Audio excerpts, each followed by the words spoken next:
자, 여러분 안녕하세요. 오늘의 한자어 396번째 시간, 이 단어에 대해서 알아보겠습니다. 이 단어는 우리가 옹졸이라고 읽습니다. 옹졸하다의 어근이라고 되어 있네요. 각각의 단어는 어떤 뜻을 가지고 있는지 한번 살펴보겠습니다. 첫 번째 글자인 막을 옹자는 사실은 설문의자에 나와 있지 않습니다. 하지만 우리가 여기에 보시면 흑토자가 있는 것으로 보아서는 흙으로 무언가를 꽉 틀어막다, 이 정도는 우리가 파악할 수 있습니다. 문제는 이 위에 있는 글자입니다. 이 위에 있는 글자가 화목하다 할 때 화할 옹자인데요. 여기에서 나타나지 않지만 뒤에 보시면 이게 물로 이렇게 둘러싸인 마을을 뜻한다, 이렇게 얘기를 합니다. 그런 마을에 물로 둘러싸인 마을에 사니까 걱정이 없다, 뭐 이런 뜻인지, 어쨌든 화목하다의 뜻도 있고요. 이것 자체가 사실은 막히다의 뜻도 가지고 있습니다. 흙토가 있든 없든 서로 통하는 글자다. 또 하나, 여기 막힐 옹자라고 2급 단어가 하나 있는데, 이것도 사실은 이 두 글자와 서로 통합니다.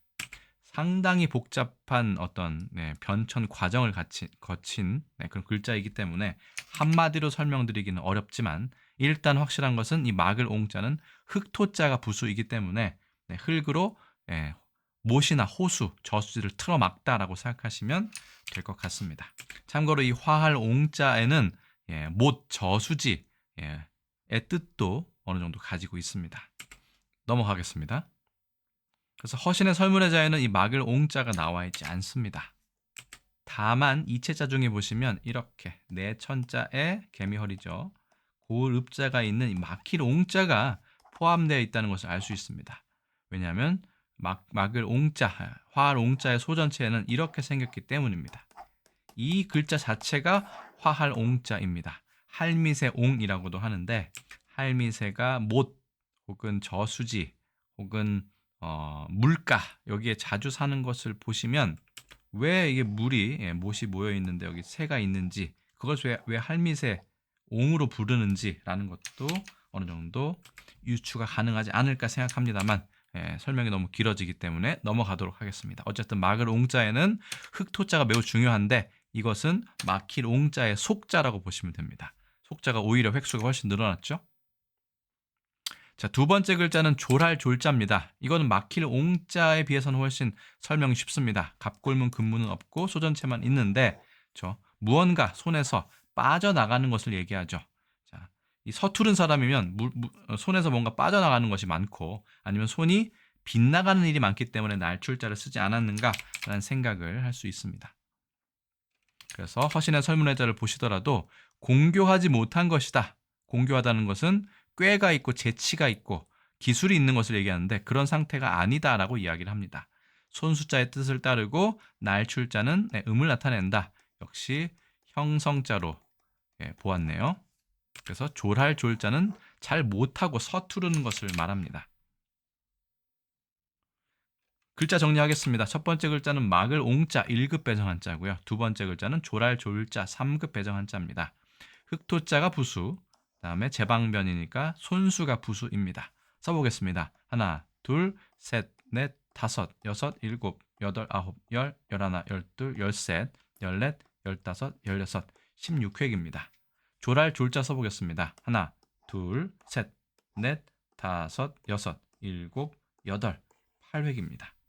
그래서 막을 옹, 졸할 졸을 이제 결합하면 꽉 막히면서 못났다, 못한다, 사람이 뒤떨어진다, 뭐 이런 뜻으로 보시면 될 것 같습니다.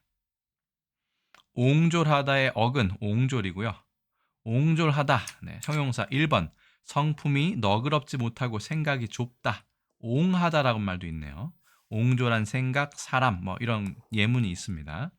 두 번째 뜻, 옹색하고 변변치 아니하다, 옹하다. 옹색한 것과 또 옹졸과 또 통하는 것 같습니다. 이번 뜻은 옹졸한 살림. 그래서 무언가 포용하지 못하고 이렇게 토라져 있거나 하는 것을 옹졸하다라고 하는데, 그것을 옹하다는 말로 줄일 수 있다고 하니 혹시 꽁하다도 우리말입니다. 표준어이고요. 혹시라도 이 옹하다에서 온 것은 아닌가 하는 생각도 개인적으로 해보았습니다. 자, 옹이 들어간 거 옹색하다가 있죠. 형편이 넉넉하지 못하여 생활에 필요한 것이 없거나 부족하다. 꽉 막히고 막혔다의 뜻입니다. 둘 다 흑도자가 있는 것을 알 수 있죠. 집이나 방 따위 자리가 비좁고 답답하다. 생각이 막혀서 답답하고 옹졸하다. 옹색, 옹졸 서로 통하는 부분이 있군요.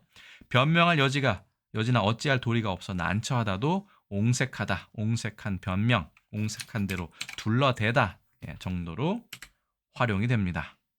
옹자가 들어간 마지막 단어입니다. 옹고집.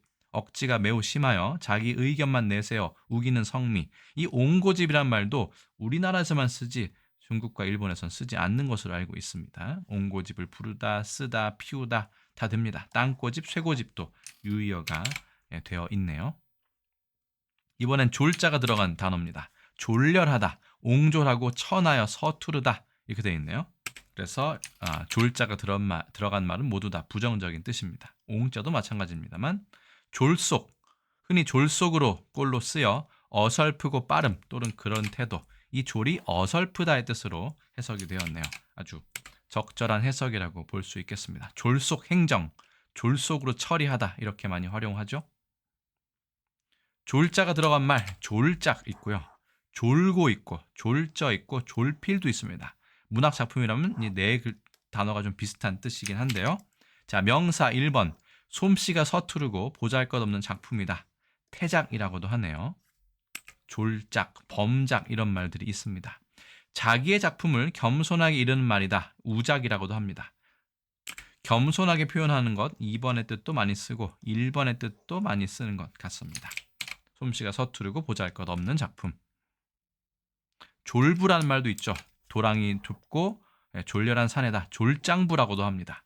그래서 소장부, 졸장부 이렇게 비슷한 말이 있는데 소장부의 반대말은 대장부가 되죠. 어렸을 때 쫄장부라는 이야기를 어른들한테 들은 적이 있는데 좀 많이 어렸을 때요. 요즘엔 쫄장부란 말은 쓰지 않는 것 같습니다. 참고로 갑자기 부자가 된 졸부와는 그 뜻이 다릅니다. 자, 계속해서 보시겠습니다. 졸보란 말도 있습니다. 보는 남자, 성인 남자를 일컫는데요. 재주도 없고 졸망하게 생긴 사람을 낮잡아 이르는 말이라고 합니다. 비슷한 말은 좀팽이가 있고 좀 센 말로는 쫌팽이가 있죠. 된소리는. 그럼 얘도 졸보가 아니라 쫄보도 여기서 나오지 않았을까 하는 생각도 들기도 합니다.